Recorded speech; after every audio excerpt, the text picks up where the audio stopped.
Hi hello నమస్తే welcome to Abhi TV. నేను Banu. Formula ఈ కార్ రేస్లో కీలక పరిణామాలు చోటు చేసుకుంటున్నాయి.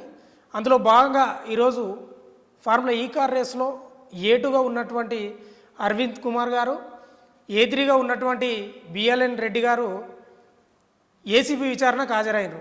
ఇదే క్రమంలో మనం నిన్న చూసుకుంటే కేటీఆర్ వేసిన క్వాష్ పిటిషన్ను హైకోర్టు కొట్టివేస్తూ కూడా ఉత్తర్వులు ఇచ్చింది.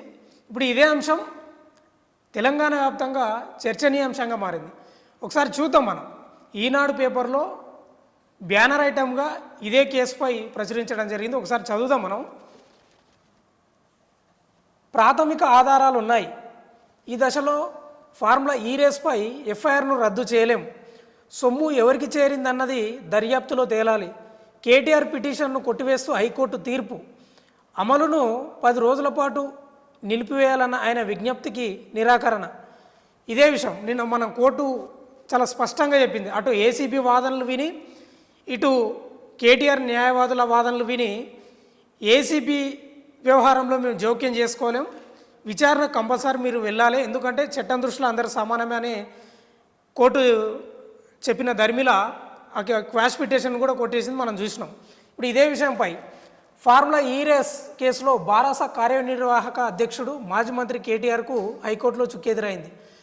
తెలంగాణ అవినీతి నిరోధక శాఖ తనపై నమోదు చేసిన ఎఫ్ఐఆర్ను రద్దు చేయాలంటూ ఆయన దాఖలు చేసిన పిటిషన్ను హైకోర్టు కొట్టివేసింది. ఏసీబీ నమోదు చేసిన కేసుకు ప్రాథమిక ఆధారాలు ఉన్నాయని న్యాయస్థానం అభిప్రాయపడింది. ఇదే ఇక్కడ మనం చెప్పుకోవాల్సింది ప్రధాన అంశం. ఏసీబీ నమోదు చేసిన కేసుకు ప్రాథమిక ఆధారాలు ఉన్నాయి కాబట్టి మిమ్మల్ని అరెస్టు చేయకుండా, లేకపోతే విచారణకు పిలవకుండా మేము తీర్పు వేయలేమని స్పష్టంగా కోర్టు నిన్న చెప్పింది.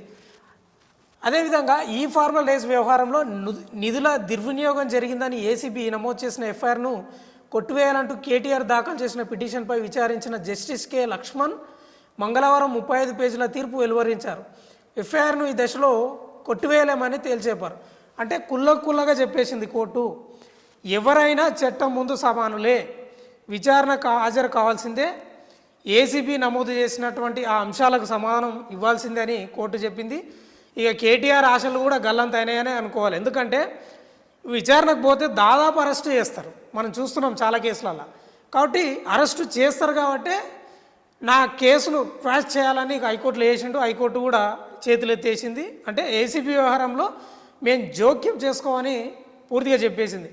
ఇక కేటీఆర్ ఏం చేయలేని పరిస్థితి ఇప్పుడు. ఇక ఎందుకంటే కంపల్సరీ ఇప్పుడు ఈరోజు 8వ తారీఖు అంటే ఈరోజు ఏ2గా ఉన్నటువంటి అరవింద్ కుమార్, ఏ3గా ఉన్నటువంటి బిఎల్ఎన్ రెడ్డి గారు కూడా విచారణకు ఏసీబీకి వెళ్ళిండ్రు. ఇక కేటీఆర్ రేపు ఉంటుంది. ఇక రేపు విచారణకు పిలిచి అరెస్ట్ చేసే అవకాశాలు కూడా ఉంటాయి. ఇక ఇదే అంశంపై బీఆర్ఎస్ నేతల్లో కలవరం మొదలైంది, అటు నాయకులు కానీ కార్యకర్తలు కానీ. ఒకటి అడుగుతాం మనం కూడా, ప్రజలను కానీ బీఆర్ఎస్ నేతలను కానీ, కేసులో లొట్టపీస్ కేసు అని కేటీఆరే అంటున్నాడు. కేసు లొట్టపీస్ కేసు అయినప్పుడు విచారణకు హాజరై మీ చిత్తశుద్ధిని నిరూపించుకుంటే అయిపోయాయి కదా. ఏసీబీ అడిగిన ప్రశ్నలకు సమాధానం చెప్పి దానిలో అవినీతి జరగలేదు అని కులంగా అదేదో చెప్తే అయిపోయా. నీవు ప్రెస్ మీట్లోనేమో బాజాప్తా నేనే సిగ్నేచర్ పెట్టినా, అవు నా అనుమతి నుంచే 50 కోట్ల పైచీలకు డబ్బును మేము బదిలీ చేసినామని నీవే చెప్తావు. ఇప్పుడేమో చేయలేదు, నాకేం తెలియదు అంటున్నావు. ఎందుకు డాంబికాలు నాకు అర్థం కాదు. కోర్టుకు పోవడం ఎందుకు, దమ్ముంటే అరెస్ట్ చేయడం అనేది ఎందుకు, కోర్టుకు పోవడం ఎందుకు, క్యాచ్ చేయాలని ఎందుకు అనుకోవడం ఎందుకు. కాబట్టి ధైర్యంగా అడిగిన ముత్యంలాగా రావాలనుకుంటున్నావు కదా, వచ్చేయచ్చు అట్లా కూడా. దానిలో పెద్దగా చట్టం ఉందరు. ఇప్పుడు గత 10 ఏళ్ళుగా బీఆర్ఎస్గా ఉన్న మీరే పోలీస్ వ్యవస్థను చాలా గొప్పగా చూపించారు కదా. తెలంగాణలో కమాండ్ కంట్రోల్ నిర్మించి పోలీసు వ్యవస్థను పటిష్టం చేసినామని మీరే చెప్పారు కదా.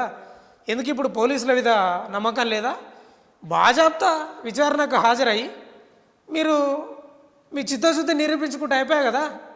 దానిలో అవినీతి జరిగిందంటేనేమో అరెస్ట్ అవుతారు, అవినీతి జరగలేదంటేనో కడిగిన ముత్యం లాగేస్తారు. దీనికి ఎందుకంటే కేటీఆర్ గారు అంతగా ఉబలాటం. ఒకటే లొల్లు పెట్టిర్రు, రేకు డబ్బాల రాళ్ళు వేసి లొడపెట్టినట్టే. ఇదే ఎందుకు, ఇది మొదటి కేసా రాజకీయ నాయకులది? మీకంటే 1000 కోట్లు ఆస్తులు అక్రమంగా సంపాదించి లేకపోతే బదలాయించుకొని చేసిన వాళ్ళు కూడా కేసులు ఏమైనాయి? వాళ్ళు ఏమైనా జైలు శిక్ష అనుభవిస్తున్నారా? మాకు తెలియదా తెలంగాణ ప్రజలు ఏమైనా పిచ్చోలా?